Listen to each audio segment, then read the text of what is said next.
एका तुटलेल्या मनाची व्यथा. कधी कधी एखादी व्यक्ती आपल्या आयुष्यात देवासारखी येते आणि जाताना सगळं विश्वासही सोबत घेऊन जाते.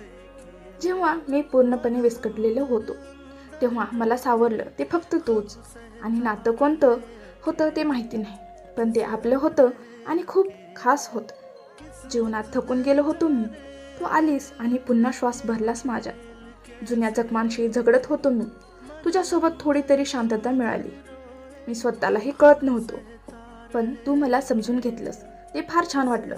प्रेमावरचा विश्वास संपला होता माझा, पण तुझा साथ खूप खरा वाटला.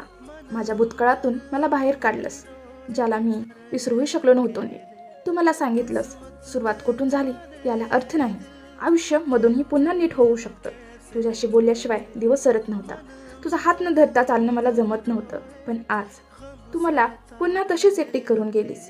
ज्या वेदनेतून तू मला बाहेर काढलंस, आज तीच वेदना तुझ्याकडून मिळते.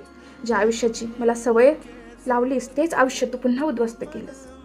काही क्षणांसाठीच सोबत द्यायची होती तर आलीच का आयुष्यात? तुझ्या मर्जीने आलीस, तुझ्या मर्जीनेच गेलीस. जायचंच होतं तर यायचंच कशाला? तुटलेल्या हृदयाला जोडायची गरजच काय होती? जर शेवटी ते स्वतःच्या हाताने मोडायचं होतं, मला इतक्या दूरपर्यंत सोबत नेलंस फक्त मधीच पुन्हा एकटं सोडण्यासाठी. तू माझा श्वास होतीस, मग अचानक अनोळखी कशी झालीस? इतरांसारखी नव्हतीस तू, मग परत माझं आयुष्य का उद्ध्वस्त केलंस?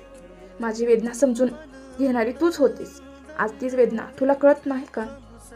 मी तुला हृदयात जपलं आहे, तू मला तुझ्या नजरेत तरी जपणार नाहीस का? जे मी आधी एकदा पाहिलं आहे तेच पुन्हा का घडवत आहेस?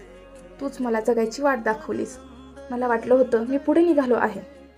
पूर्वी तू माझी विचारपूस करायचीस, आज जरी काळजी नसली तरी चालेल. आम्हीही आता प्रयत्न करतो विसरण्याचा, आता आम्ही तुझा उल्लेख करत नाही. काही माणसं आपल्याला जगायला शिकवतात आणि मग त्याच शिकवलेल्या आठवणींमध्ये आपल्याला एकटं सोडून निघून जातात.